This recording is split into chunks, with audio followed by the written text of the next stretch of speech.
Fernando Diniz, e até é tema e capa da live de hoje, é o seguinte: um novo Vasco, um novo tempo. Por quê? Por conta desses dois jogadores aí. Porque a partir do momento que Andrés Gomes recebe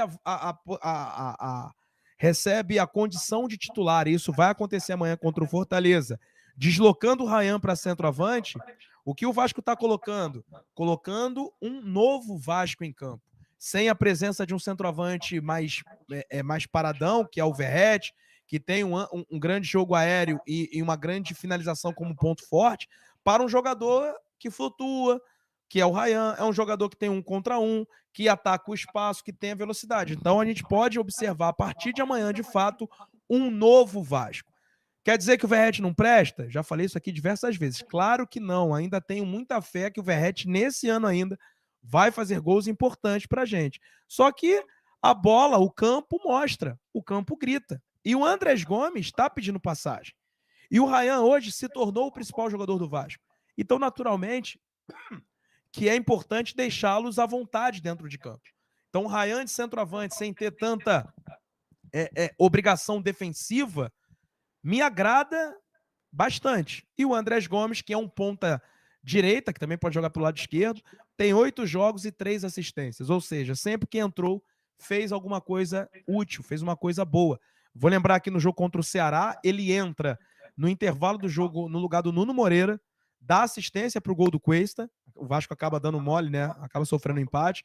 No jogo contra o Corinthians já ganhava por 3-1. Ele entra, dá uma bonita assistência para o Ryan. E no jogo do Vitória, ele entra e dá outra assistência para o Ryan. Ou seja, tá ali bem já, né, entrosado com o Ryan. Né? 2 assistências foi para o atacante.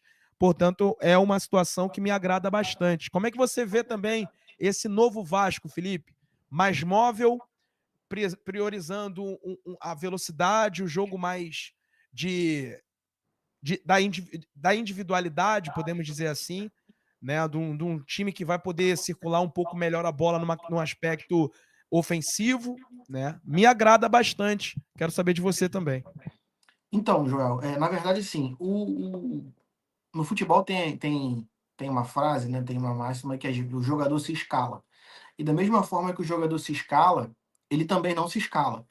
E até algumas lives, ou se eu não me engano, num vídeo que eu gravei com o Gustavão, eu tinha comentado isso. O Verratti, ele não via mostrando isso, ele não vinha se escalando, ele não vinha, tipo, dizendo, eu tô aqui, eu mereço jogar como titular.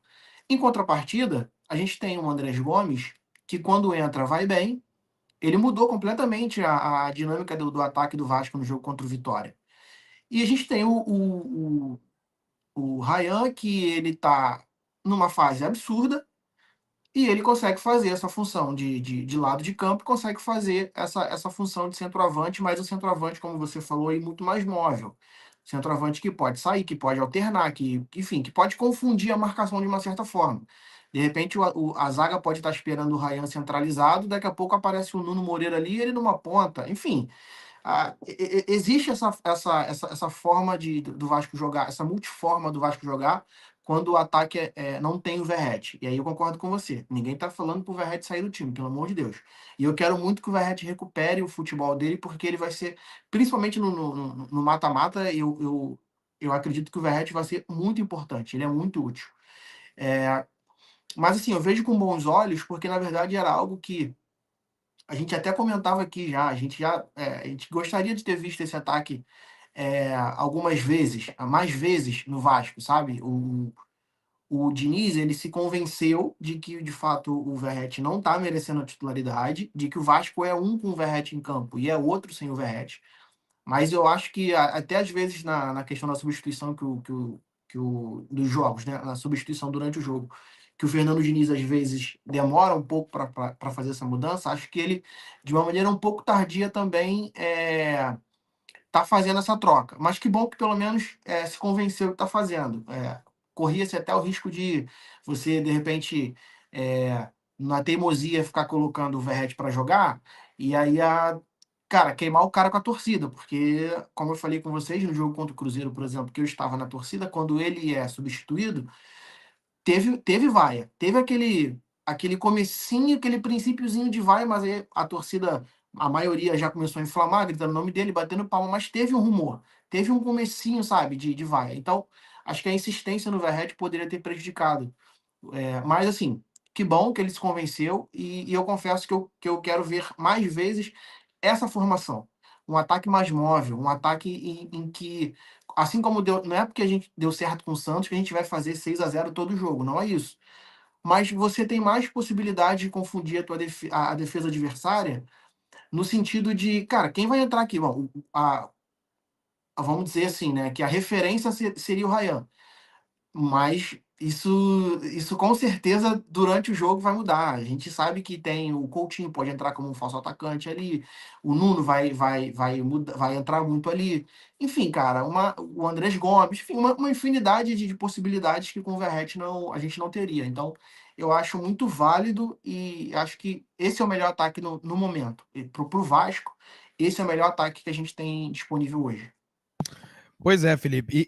Assim, é muito sintomático quando o Vasco tá perdendo pro Vitória por 2-1 dentro de casa e o Diniz tira o Verratti e bota o Andrés Gomes. Ou seja, se eu tô precisando de gol e tiro o artilheiro do Brasil, é que de fato ele tem se convencido de que as coisas precisam andar melhor e tem andado melhor sem o Verratti.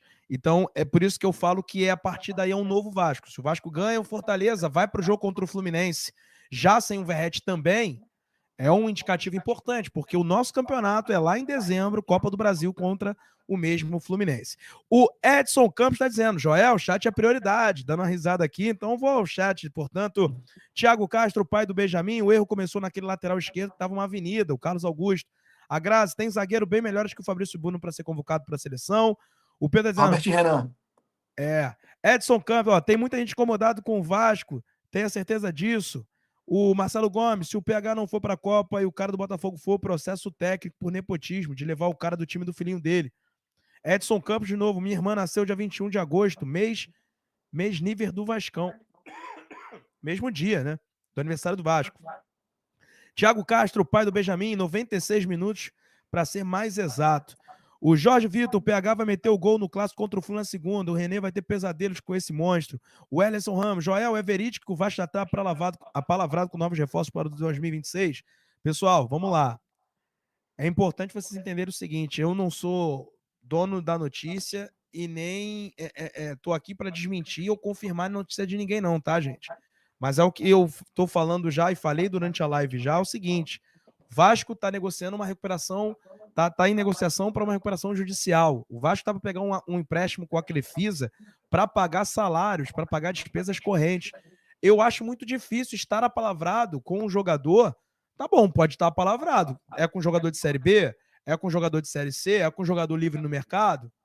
Não é com jogador badalado, porque eu acredito que o Vasco, nesse momento, dia 14 de outubro, visando 2026, é difícil até de projetar elenco, tendo em vista a competição que vai disputar. Qual é a competição que o Vasco vai disputar? Então, assim, gente, eu entendo que essas notícias elas reverberam bastante, respeito todas as informações, mas eu, Joel, acho improvável, por conta do Vasco ainda não saber o que vai disputar no ano que vem.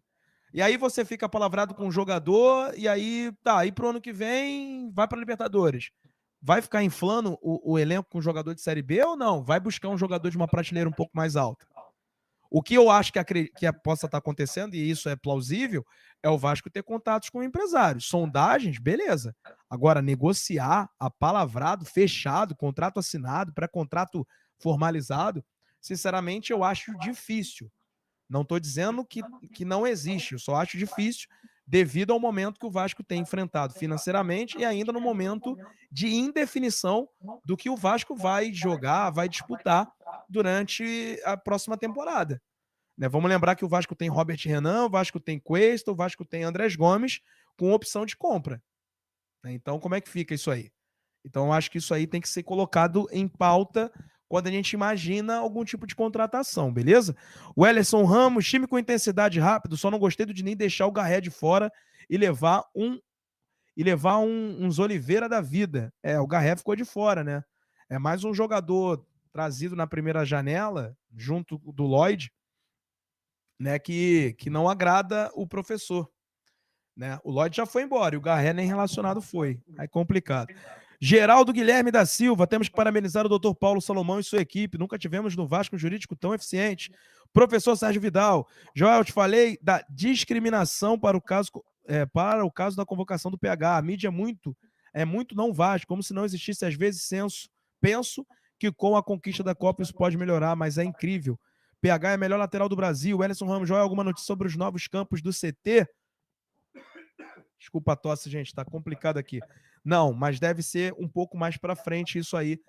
Seria para o mês seguinte, porque a Greenleaf tem trabalhado no gramado de São Januário e a gente traz essa informação daqui a pouquinho. Mas vamos lá, vamos à provável escalação do Vasco para o jogo de amanhã. Léo Jardim, Puma, Carlos Cuesta, Robert Renan e Piton, Hugo Moura e Barros ou Tietê, Andrés Gomes, Coutinho, Nuno Moreira e Ryan. Ontem, galera, eu trouxe aqui a informação de que o Tietê estava sendo mascotado para ser titular no lugar do Barros, formando dupla de volante com o Hugo Moura. Isso é porque o Diniz e a comissão técnica entendem que o Tietê é a personificação do próprio Diniz dentro de campo, que é um jogador que ataca, que defende, que tem um bom trato com a bola e tal. Só que o Barros, evidentemente, vem jogando muito bem e hoje, por uma questão até física e de ritmo de jogo, o Tietê seria preterido pelo Barros.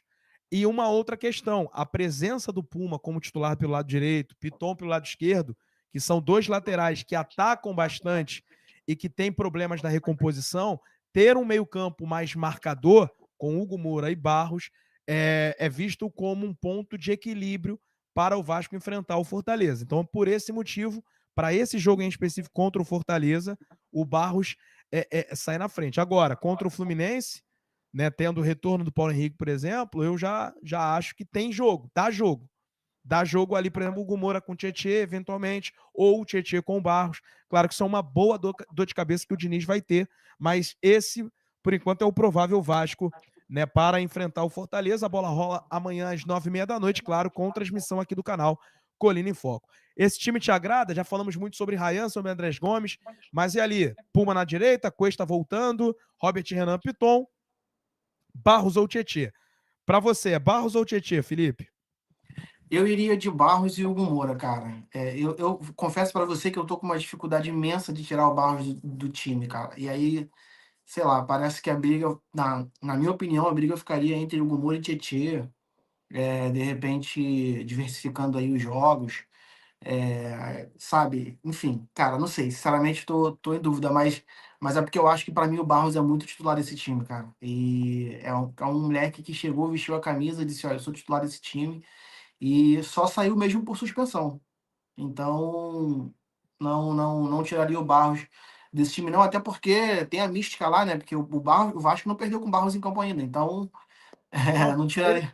ele não estava contra o Palmeiras, é verdade. Não. Então a gente, eu deixaria, manteria, manteria o Barros no time, cara. E aí minha briga ali ficaria mesmo entre o Moura e Tietê. Tietê, que no jogo com o Vitória até deu, acho até que foi uma falha de marcação ali quando sai o gol de empate do Vitória, que o jogador consegue driblar o Tietê e faz o lançamento e encontra acho que ele é No, argentino, uruguaio, né? no primeiro gol, né? Isso, o Canta Piedra, se eu não me engano, né? Canta La Isso, Piedra. canta lá Piedra. E aí ele faz o gol de empate. Que eu acho que naquela jogada ali o Barros não tomaria aquele drible, sabe? De repente ele, sei lá, ia levantar o cara com tudo, mas não tomaria aquele drible ali. Então, na minha opinião, o Barros é titular e a briga fica com o Gumuri e Tietê.